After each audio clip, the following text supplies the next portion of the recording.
Hello friends, welcome to Haji's kitchen. இன்றைக்கி நம்ம கிச்சனில் ரொம்ப டேஸ்டியான காரசாரமான நண்டு கிரேவி தாங்க. நண்டே பிடிக்காதுன்னு சொல்கிறவங்க கூட விரும்பி சாப்பிடுவாங்க. அந்த அளவு டேஸ்ட்டாக இருக்கும். ரொம்ப ஸ்பைஸியாக ரொம்ப நல்லா இருக்குங்க. வாங்க எப்படி செய்யுதுன்னு பார்த்துடலாம். நான் இன்றைக்கி கடல் நண்டு இருக்கும் இல்லையா, அது ப்ளூ கலரில் இருக்கிற நண்டு தான் வாங்கியிருக்கேன். நண்டு கவுச்சி வாசம் அடிக்காமல் இருக்க நார்மல் வாட்டரில் வாஷ் பண்ணிவிட்டு அரிசி கழிஞ்சோம் இல்லையா, அந்த தண்ணியில் ஒரு 10 நிமிஷம் போட்டுட்டு ஒரு தடவை நார்மல் வாட்டரில் வாஷ் பண்ணால் சூப்பராக கவுச்சி இல்லாமல் நண்டு இந்த மாதிரி க்ளீனாக வந்துடுங்க. இதுக்கு ஒரு மசாலா அரைச்சிடலாம். இஞ்சி பூண்டு 2 பட்டை 4 கிராம்பு 2 ஏலக்காய், அரை ஸ்பூன் சீரகம், அரை ஸ்பூன் சோம்பு, 1 ஸ்பூன் மிளகு எடுத்திருக்கேன். இதை மிக்ஸி ஜாருக்கு மாற்றி நல்லா ஃபைனாக அரைச்சி எடுத்துகிட்டு வந்துடலாம். மீடியம் சைஸில் 2 பெரிய வெங்காயம், 3 தக்காளி இந்த மாதிரி பேஸ்ட்டாக அரைச்சி எடுத்து வச்சுருக்கேன். 1 ஸ்பூன் மல்லித்தூள், 1 ஸ்பூன் மிளகாய்த்தூள் எடுத்து வச்சுருக்கேன். 1 கப் நிறைய மல்லி இலை கட் பண்ணி எடுத்து வச்சுக்கலாங்க. தாளிப்புக்கு கொஞ்சமாக கருவேப்பிலை, ஒரு 5 வரமிளகாயை 2 கட் பண்ணி வச்சுக்கலாம். இந்த மாதிரி அகலமான ஒரு பாத்திரத்தில் ஆயில் ஆட் பண்ணிவிட்டு, ஆயில் நல்லா சூடானதுக்கப்புறம் கருவேப்பிலை வரமிளகாய் ஆட் பண்ணி பொரிஞ்சதுக்கப்புறம் பெரிய வெங்காயம் சேர்த்திக்கலாம். பெரிய வெங்காயம் நல்ல கோல்டன் ப்ரௌன் ஆகணும், அது வரைக்கும் வதக்கி விட்டுக்கலாங்க. இந்த மாதிரி அகலமான பாத்திரத்தில் செய்யும்போது நமக்கு கொஞ்சம் ஈஸியாக இருக்கும். ஸோ பெரிய பாத்திரமாக எடுத்துக்கோங்க. வெங்காயம் இந்த அளவு கலர் சேஞ்ச் ஆனதுக்கப்புறம் நம்ம அரைச்சி வச்சுருக்கோம் இல்லை மசாலா, அதை ஆட் பண்ணி நல்லா பச்சை வாசம் போகிற அளவு வதக்கி விட்டுக்கலாம். உங்களுக்கு கிரேவி கன்சிஸ்டன்சி கொஞ்சம் அதிகமாக வேணும்னா இதில் ஒரு 100 கிராம் அளவு சின்ன வெங்காயம் ஆட் பண்ணிங்கன்னா கிரேவி கன்சிஸ்டன்சி அதிகமாக வரும். நான் கிராப் மட்டுமே கிரேவி கூட சாப்பிட்றதுனால சின்ன வெங்காயம் ஆட் பண்ணலை. நீங்கள் சாதம் கூட பிணைஞ்சு சாப்பிட்ற மாதிரி வேணும், கிரேவி எக்ஸ்ட்ரா வேணும்னா கொஞ்சம் சின்ன வெங்காயம் ஆட் பண்ணிக்கோங்க. பச்சை வாசம் போனதுக்கப்புறம் தக்காளியும் ஆட் பண்ணி, தக்காளி நல்ல கலர் சேஞ்ச் ஆகணும்.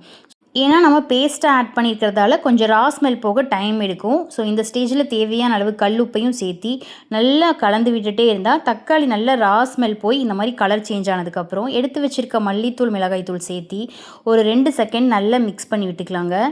இதுக்கப்புறம் நம்ம கட் பண்ணி வச்சுருக்க மல்லி இலை, நிறைய மல்லி இலை ஆட் பண்ணிக்கோங்க. அப்போ தான் கிரேவி நல்லா டேஸ்ட்டாக வரும்.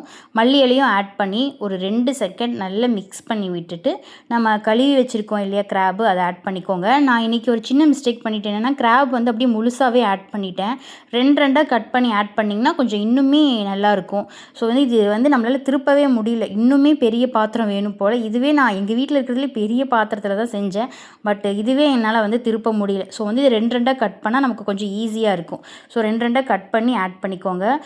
இந்த மாதிரி கிராபை மசாலாக்குள்ளே நல்லா அழுத்தி விடுங்க. அப்போ தான் மசாலா கிராப்குள்ளே இறங்கி டேஸ்ட்டாக இருக்கும். ஸோ இந்த மாதிரி நான் ஒரு 5 நிமிஷம் விட்டுட்டேங்க.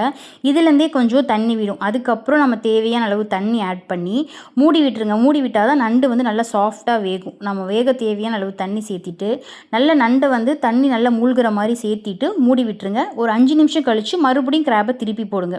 இந்த மாதிரி திருப்பி விட்டால் தான் 2 சைடும் வேகும். நான் இந்த மாதிரி ஒரு 5 நிமிஷத்துக்கு ஒரு தடவை ஓப்பன் பண்ணி இந்த மாதிரி திருப்பி விட்டேன். நான் ப்ளூ கலர் நண்டு தான் போட்டேன். பட் செஞ்சதுக்கப்புறம் ஆரஞ்சு கலர் நண்டு தான் வந்துச்சு, ஏன்னு தெரியல. ஸோ ஃபைனலாக பார்த்தீங்கன்னா கிரேவி சூப்பராக ரெடி ஆகிரும் பாருங்கள். இப்போ இந்த மாதிரி திருப்பி விட்டு 2 பக்கமும் நல்லா சாஃப்டானதுக்கப்புறம் ஃபைனலாக பாருங்கள் சூப்பரான கிரேவி கிடச்சிருக்கு. இதை நண்டு கூட கிரேவி வச்சு சாப்பிடும்போது ரொம்ப சூப்பராக இருக்கும். இது சாதம் கூடயும் பிணைஞ்சு சாப்பிட்லாங்க. ரொம்ப நல்லாயிருக்கும். முக்கியமாக நண்டே பிடிக்காதுன்னு சொல்லுவாங்க இல்லையா, அவங்களுக்கு செஞ்சு கொடுங்க, எவ்வளோ விரும்பி சாப்பிடுவாங்கன்னு சொல்லி. ரொம்ப ஸ்பைஸியாக நல்ல காரசாரமாக இருக்கும்.